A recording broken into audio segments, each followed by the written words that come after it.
Hi there, happy Monday. I'm Dr. Shiroko Sokitch, owner of Heart to Heart Medical Center and the author of the book, Healing When It Seems Impossible, 7 Keys to Defy the Odds. And about 3 weeks ago, I posted how to, or things to pay attention to in terms of your health. And I kind of asked what were people concerned about in terms of their health. And I talked about pain and energy levels and a lot of people responded to me and said energy levels were one of their issues. So today I'm going to talk about energy levels and how to help deal with fatigue. Now, it's winter right now, and in winter, in Chinese medicine, every time of year, every season has an organ that's most in charge. And in winter, that organ is kidneys. The kidneys rule your overall sense of having energy, big transitions in life, the low back, the knees, the bones, the hearing, the physical matter of your brain, and the power of will. So that energy to get things going. Now, when I talk about big transitions in life, it could be something like perimenopause or menopause, but also can be puberty or a divorce or moving across the country. So big transitions, things that you change in your life that are significant. The other thing about the kidneys is that when you are born with a certain amount of energy already, which is called your jing or your essence. And how you spend your essence throughout your life is important. So essence is that energy that you have already.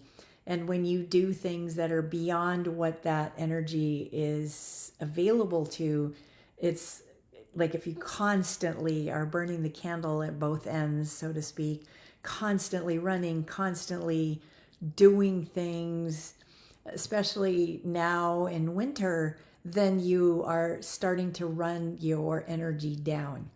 I always tell my patients, and I mentioned this last week when I did my live with Dr. Quebeca, that I don't like people to do a cleanse in the middle of winter. So like when New Year comes around, you often have New Year resolutions that you want to quote unquote lose weight or change some patterns. There are ways to change your patterns and lose weight in winter, but cleansing or detoxing is not the main thing that you should do at this time of year. I always emphasize, I say you should hibernate. I love hibernating in winter. And what I mean by that is that you get more sleep. So the days are shorter. And so that is a time year that you want to get more sleep. Go to bed earlier, kind of follow the weather, follow the season. You also want to eat warm and nourishing foods. You don't want to eat cold foods. We always talk about not putting ice in your drinks because iced drinks are cooling for one thing, but they also kind of stop stomach acid production. And in winter, when you get too cold, then you are straining your kidneys. And so not just your physical kidneys. So you know that in Western medicine, your physical kidneys regulate your urination and regulate the electrolytes and some chemicals in your body. So they're very important. And that is all the same as Chinese medicine. It's just that Chinese medicine also has these additional things like your low back, your knees, your bones, and your overall sense of having energy. And if you translate overall sense of having energy into Western medicine, that would be your adrenal glands. And so you want to help your adrenal glands function better by getting enough rest, by nourishing yourself properly, and by not getting too cold. Because again, when you get too cold, my Chinese medicine friends often, I have some friend, I used to have a guy who worked in my office and he was an acupuncturist and a doctor as well. And he was from the Midwest and he was always hot. So he wore shorts and a t-shirt even in the middle of winter, but he always wore a scarf around his neck in the winter because you want to keep this area in particular warm because this is where wind enters your body and that can affect your immune system. So you could get cold or sick if you get wind into your body in this place. Now, you know, modern science doesn't say that those things are true, but I have seen people who will go out on a windy day and come home sick because something got to them or they got a cold through that. And of course, this is different than how we are used to thinking about things. So you don't have to think about it that way, but just think about taking care of your energy and nourishing yourself properly in the middle of winter and making sure that your energy gets plenty of rest.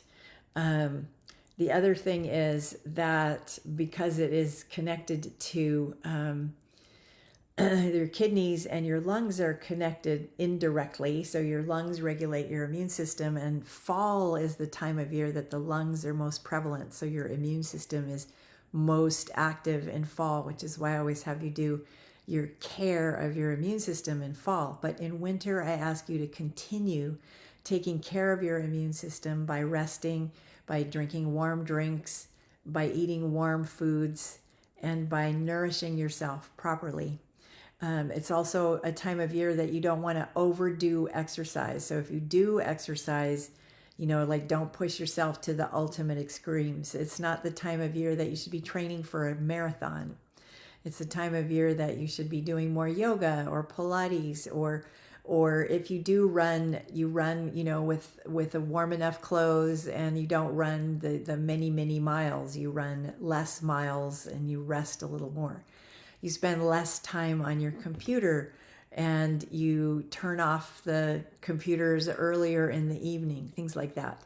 So I hope you found that helpful. And in terms of fatigue, so some of you were asking me about fatigue from my last newsletter. Fatigue is regulated by your adrenals. So, there are many possible reasons that you could have fatigue, but one of them is that your adrenal glands are fatigued or running out of energy, and too much stress has affected them. So when you're talking about wanting more energy, you want to get the right amount of rest, take the right supplements, and do the right kind of exercise in order to support your energy levels. I've often shown this, and maybe I can show it to you again today, but there's a massage that you can do, like a Qigong sort of move that is here. This is where your kidneys live, and there's a Qigong thing, Qigong, where you massage your kidneys 49 times in a circular motion. So it's like this in a circular motion on both kidneys. And I tell this a lot to help support energy because by giving energy to your kidneys, you're supporting your overall energy all the time. So I hope you found that helpful. And if you have any questions, as always, please ask me. I'm available to answer any questions. Have a wonderful time, and I will talk to you soon.